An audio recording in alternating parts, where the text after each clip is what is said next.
নমস্কার, আমি সোমা। প্রত্যেক দিনের মতন আমি আজকেও চলে এসেছি আর একটা শ্মশানে। এই শ্মশানটা হচ্ছে মহাকাল শ্মশান। তো এই শ্মশানটা কোথায়, ওই যে আপনারা এখান থেকে হয়তো দেখতে পাবেন না, ওই সামনে বগুড়া স্টেশন থেকে নেমেই এই শ্মশানটা পড়ছে বাদিকে। প্রথমে আমরা দেখবো আশ্রম। তো দেখতে পাচ্ছেন আমি হচ্ছে পাগল আশ্রমের সামনে দাঁড়িয়ে আছি। এটা হচ্ছে পাগল আশ্রম, আর এটা কিন্তু কোনো মন্দির না, এটা একটা হচ্ছে সমাধি। এখানে যে সাধু ছিল উনি হচ্ছে, ওনার নাম হচ্ছে পাগল, তা ওনার সমাধি এখানে করে দেওয়া হয়েছে। আর সামনে হচ্ছে একটা ঠাকুর আছে, মনসা ঠাকুর। এই যে এটা হচ্ছে মনসা ঠাকুরের মন্দির। ব্যাস এটুকুই তো। প্রত্যেকটা শ্মশানেই তোমরা জানো যে একটা করে বট গাছ বা অশ্বত্থ গাছ থাকে, তো এখানেও আছে বট গাছ। এই যে বট গাছ দেখতেই পাচ্ছ, আর বট গাছের সাথে সাথে নানান ধরনের বিভিন্ন ধরনের গাছ আছে এখানে। নমস্কার বন্ধুরা, সোমার মুখ থেকে তো সব শুনলেন। তো আজকে দাঁড়িয়ে আছি আমরা বগুড়া মহাশ্মশানে পাগলা বাবার আশ্রম। সামনে আমাদের পাগলা বাবার আশ্রম। তো পাগলা বাবা যিনি একটা পাগল সাধু ছিলেন, তার নাম পাগলেরই কিন্তু সমাধি দেওয়া আছে মহাশ্রম বগুড়া মহাশ্মশানে স্থাপিত 1981 নদিয়া। বগুড়ার মহাশ্মশানে কোথায় কি আছে সেগুলো আপনাদের সোমা দেখাবে বা পরিচয় করিয়ে দেবে। মহাকাল আছে, মহাকালের মন্দিরে নিয়ে যাব। আর সামনে যে মন্দিরটা দেখছেন পাগল আশ্রমের মন্দির, এটাতে আছে আপনার দুর্গা মন্দির। যে দুর্গা পুজোটা আপনার হয়ে থাকে চৈত্র মাসে, যেটা বাসন্তী পুজো বলা হয়, সেই মন্দিরের সামনে আমরা দাঁড়িয়ে আছি। আর তার আগে আপনারা বলে রাখছি যে এই মাঠে দাঁড়িয়ে আছি, মাঠের একটা গল্প আছে, সেটা সোমা আপনাদেরকে শোনাবে। তো এই মন্দিরে কি ঠাকুর আছে সোমা আপনাদের দেখাতে চলেছে, চলুন দেখে নেওয়া যাক। আমি দেখাবো বাসন্তী ঠাকুর। আর এই পুজোটা করেছিল রামচন্দ্র, কারণ তোমরা সবাই জানো রামনবমীর দিনে এই ঠাকুরটা পুজো হয়। এটা হচ্ছে বাসন্তী ঠাকুর, এটা হচ্ছে দুর্গার আর এক রূপ বাসন্তী ঠাকুর। তো এই পুজোটা রামনবমীতেই শুরু হয়। এই বাসন্তী ঠাকুরের সাথে আছে লক্ষ্মী, সরস্বতী, কার্তিক, গণেশ, সঙ্গে আছে অসুর, সিংহ বাহন, আর আছে ইঁদুর। দাঁড়িয়ে আছে এখন সেই মহাকাল শ্মশানের মাঠে। যে মাঠটা কিন্তু এই যে গর্ত দেখছেন না, এই গর্তটা কিন্তু এতটা গর্ত ছিল না। আমি যখন ছোটবেলায় এসছি এইখানে, যে প্রত্যেক বছরে 1 মাসের যে পৌষকালী পুজো হয়, যখন আমি এখানে ছোটবেলায় এসছি, তো ছোটবেলায় দেখেছি এখানে যত নামি দামি শিল্পীর নাম এখন যাদের আপনার রেকর্ড হয়ে আছে না, স্মৃতি হয়ে আছে, সেই সব বাউল শিল্পী কয়েকটা নাম বলছি। পরীক্ষিত বালা, সনজিৎ মণ্ডল। এখানে কিন্তু গোষ্ঠগোপালের আখড়া ছিল, গোষ্ঠগোপালের যাবতীয় যত শিল্পী ছিল, সত্যরঞ্জন মণ্ডল এখানেই বাড়ি, গোষ্ঠগোপাল দাসের এখানেই বাড়ি, তিনার ছেলে সবাই কিন্তু এই বাউল সঙ্গীত গাইতেন এখানে বড় স্টেজে। এখনও হয় কিনা আমি জানি না, মনে হয়। আমি আসিনি বহুত দিন বগুড়া মহাশ্মশান মেলাতে। তো এবার সামনে দাঁড়িয়ে আছি আমি এখন। আপনারা শুনেছেন তো 51 পীঠের কালী, যেখানে কালী পুজো হয়, 52 রকমের মূর্তি পুজো হয়। যে মেলাতে বগুড়া পৌষকালী হয় 51 রকমের বা 52 রকমের, সেটা ভিতরে গিয়ে আপনাদের দেখাবো। এটা কিন্তু মেলার সময় যখন হতো, আগে কিন্তু প্যান্ডেল করে হতো। সেই প্যান্ডেলটা এখন পাকাপুক্তভাবে দেখতে পাচ্ছেন মন্দির রূপে গড়ে দেওয়া হয়ে গেছে। আসুন ভিতরে দেখে নেওয়া যাক। এই দেখুন, এইখানে কিন্তু যখন মেলার সময় দেখেছেন খোপ করা আছে, 51 রকমেরই কালীর এখানে মূর্তি পাবেন আপনি দেখতে। কোথায় কোথায় কোন কোন কালী হয়, যখন মেলার সময় আসবো আবার একটা ভিডিও বানাবো, তো আপনাদেরকে দেখাবো। আসুন একটু দেখে নেওয়া যাক পুরো মন্দির চত্বরটা ঘুরে। এটা হচ্ছে দেখতে পাচ্ছেন আপনারা গুরুচাঁদ, হরিচাঁদ যেটাকে বলা হয়, সঙ্গে শান্তিলতা মাতা আছেন। সেই মন্দিরের সামনে এখন দাঁড়িয়ে আছি। এবার পুরো মন্দির চত্বরটা ঘুরে আপনাদের। এই যে এই খোপগুলোতে থাকে ঠাকুর, এই টোটাল রাউন্ড করে দিয়েছে এখানটায়, এখানে পুজোগুলো হয়। 52 রকমের কালী থাকে এই পুরো রাউন্ডটাই মাঠের। আর এখানেই থাকেন হচ্ছে ছিন্নমস্তা মা কালী। তো জানেন তো ছিন্নমস্তা কাকে বলে?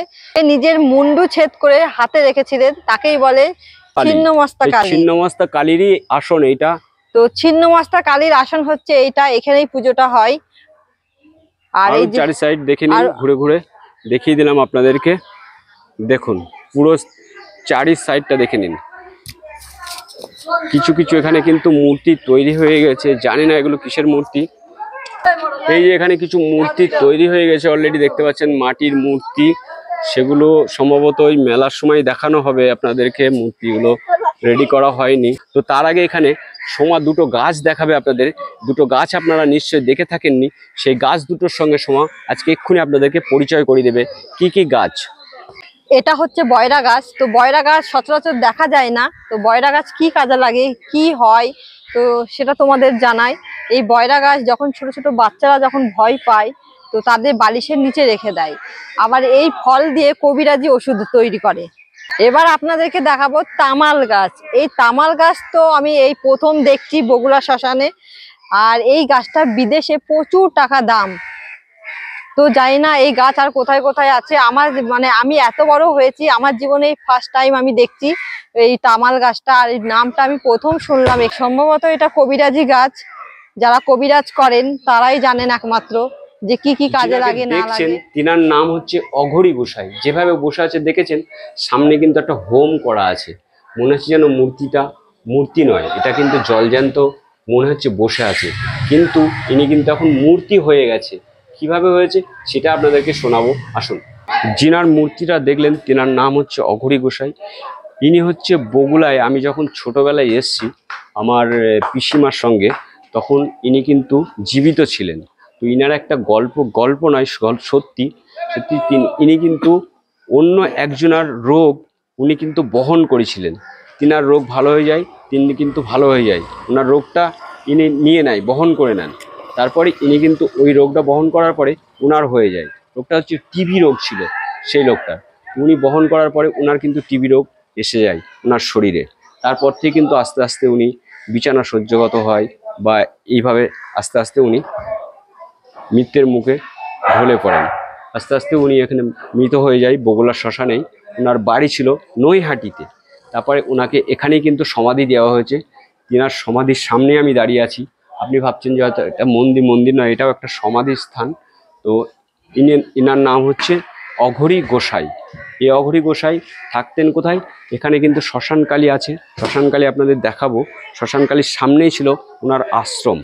বগুড়ায় কিন্তু এই শ্মশানে অনেক অনেক হিস্ট্রি আছে, অনেক হিস্ট্রি হয়তো আমি জানি না। তো সঙ্গে শ্মশান মাতার মূর্তিটি আপনাদেরকে দেখাবো। তো সামনে গেটে তালা দেওয়া আছে, ভিতরে আমি যেতে পারছি না, বাইরে থেকে আপনার শ্মশান মূর্তিটি দেখাচ্ছি। বগুড়ার শ্মশান মূর্তি আপনারা দেখছেন, আর শ্মশান মূর্তির সঙ্গে দেখছেন ডাকিনী যোগিনী, দুই সাইডে দুজনে আছে। আর মায়ের সঙ্গে যা থাকে ভোলানাথ বাবাও আছে। দেখুন মন্দিরটা কিন্তু আর ঠাকুরটা কিন্তু অতি সুন্দর এই বগুড়ার শ্মশানের। তো এই শ্মশান মাতার ভিডিওটি যার সামনে যাচ্ছে অবশ্যই একটি শেয়ার করতে ভুলবেন না। তো আপনার ভগবান মঙ্গল করবে। এবার আপনাদেরকে দেখাবো আমি চিতা। তো আমি দাঁড়িয়ে আছি মহাকাল মন্দিরের সামনে। তো এবার দেখে নেব মহাকালকে। শ্মশানকালী আছে, মহাকালটা এত সুন্দর লাগছে দেখতে, কি বলবো, আর অসাধারণ এক কথায়। আর তার পাশে হচ্ছে আছে এটা শিবলিঙ্গ, তার পাশে আছে শ্মশানকালী, আর এটা নন্দী মহারাজ। এটা হচ্ছে নন্দী মহারাজ। তো দেখো কত সুন্দর ভেতরটা। সত্যি রে সমা, অসাধারণ মহাকাল মূর্তিটি, সঙ্গে মায়ের মূর্তিও আছে। জানি না এটা শ্মশান মাতা কি রক্ষা মাতা, আমার মনে হচ্ছে শ্মশান মাতা। তো তার সঙ্গে দেখুন শিবলিঙ্গটা আছে, শিবলিঙ্গ এই সাইডে কিন্তু আবার নন্দী মহারাজ মুখটা উঁচু করে আছে, বাবা ত্রিশূলটা তার পাশে রেখে দিয়েছে। আর ঘর তো নিচে দেখতে পাচ্ছেন, অতি সুন্দর এই মহাকালের মূর্তি। যার সামনে এই ভিডিওটা যাচ্ছে অবশ্যই আপনি কিন্তু শেয়ার করতে ভুলবেন না। শেয়ার করলে কিন্তু এই মহাকাল বাবা আপনার মাথায় হাত দেবেই দেবে। তো কেমন লাগলো তোমাদের দেখে অবশ্যই কিন্তু কমেন্ট করে জানিও। এত সুন্দর লাগছে মহাকালটাকে, কি বলবো, আর তোমাদেরও দেখো ভালো লাগবে। কোনো শ্মশানে কি দেখেছো যে পার্কের মতন এরকম করা থাকে? দেখো বগুড়ায় কিন্তু করা আছে, বগুড়ার শ্মশানে। আর বগুড়ার শ্মশানের চিতাধার দেখেছো পাশাপাশি দুটো, কিন্তু জানি না দুটোই রানিং কিনা সেটা আমি জানি না, কিন্তু দুটো পাশাপাশি। আমি এত শ্মশানে ঘুরছি কিন্তু কোনো শ্মশানে আমি দেখিনি, পাশের শ্মশানে আমি দেখলাম পাশাপাশি দুটো। হয়তো আছে, আমার চোখে পড়েনি এখনো, এমনও হতে পারে। আর এখানে কিন্তু নদী নেই বা বিল নেই, এখানে একটা খাল আছে, বিশ্রাম করার একটা জায়গা আছে। হয়তো যারা মৃতদেহ নিয়ে এসে রাখে তো তার সাথে তো প্রচুর মানুষ আসে, অনেক মানুষ আসে, তারা এখানে হয়তো বিশ্রাম নেয়। আর পাশাপাশি পাশাপাশি রয়েছে বাথরুম। এটাই হচ্ছে সেই চিতা, যে চিতায় বলেছিলাম বিশ্ব মানে মৃগাঙ্ক গোস্বামী একটি গল্প শোনাবে। তো বিশেষ কারণে একটু কাজে ব্যস্ত আছে, বলতে পারছেন না। গল্পটা আমার জানা আছে, আমি আপনাদেরকে জানাচ্ছি। দেখুন, একদিন কি হয়েছিল, এইখানে সোনাই পাহাড়ি আর আমাদের বিশ্ব, যাকে বলি আমরা মৃগাঙ্ক গোস্বামী, দুজনাই এখানে রাত্রির বেলা নিশিরাতে এসেছিল ওনার একটা কোনো কার্য সিদ্ধি করার জন্য। সেই সিদ্ধি লাভ করার জন্য সোনাই পাহাড়ি বিশ্বজিৎকে ডেকে নিয়ে এসেছিল। তো বিশ্বজিৎকে এখানে বলা হয়েছিল, তুই এখানে বসে থাকবি চুপ করে, চোখ বন্ধ করে। তো আমার কিন্তু সত্যি সত্যি গা শিরিয়ে যাচ্ছে গল্পটা বলতে গিয়ে, শ্মশানের গল্প অবশ্য। তো এইখানে সোনাই পাহাড়ি সেই কাজের সিদ্ধি লাভ করার জন্য উনি কিন্তু একটি প্রদীপ জ্বালাই, প্রদীপের সামনে রাখি একটি মদের বোতল, মদের বোতলে থেকে গ্লাসে এক গ্লাস মদ ঢেলেছিল। ঢালার পরে উনি ধ্যান করছিল, কি মন্ত্র পাঠ করছিল আমি বলতে পারবো না। তো মন্ত্র পাঠ করতে করতে বিশ্ব কি করে, তাকিয়ে দেখতে গিয়েছিল যে কি হয় ব্যাপারটা। তো যখনই দেখতে গিয়েছে, প্রদীপটা নিভে গেছে। প্রদীপটা নিভে যাওয়ার পরে তারপরে যখন লাইট জ্বালায়, তখন দেখে গ্লাসে মদ নেই, গ্লাসটা গায়েব হয়ে গেছে ওখান থেকে। মদের গ্লাস গায়েব, প্রদীপ নিভে গেছে। মানে চোখের পলক পড়ার সঙ্গে সঙ্গে এই দুটো গায়েব হয়ে গেছিল। তো এই ছিল আজকে আমাদের এই চিতার রহস্য বা গল্প। বগুড়ার শ্মশানে ঘটেছিল এটা আমাদের মৃগাঙ্ক গোস্বামীর সঙ্গে সোনাই পাহাড়ি। সোনাই পাহাড়ির গল্প অনেক কিছু আছে, আমরা পরবর্তী ভিডিওতে আরও শুনে নেব। আর এই ভিডিওতে থাকছে আমাদের একটি ছোট্ট একটি গল্প, আপনি পুরো ভিডিওটা দেখবেন, তাহলেই বুঝতে পারবেন। কেমন লাগলো আজকের ভিডিওটা অবশ্যই কমেন্ট করে জানাবেন। আর ভিডিওটা শেয়ার করতে ভুলবেন না, যত শেয়ার করবে তত মানুষের কাছে ছড়িয়ে যাবে জিনিসটা। পরের ভিডিও দেখার জন্য অপেক্ষা করো, খুব তাড়াতাড়ি ভিডিও নিয়ে আসবো। তো আজকে এখানেই শেষ করছি, টাটা।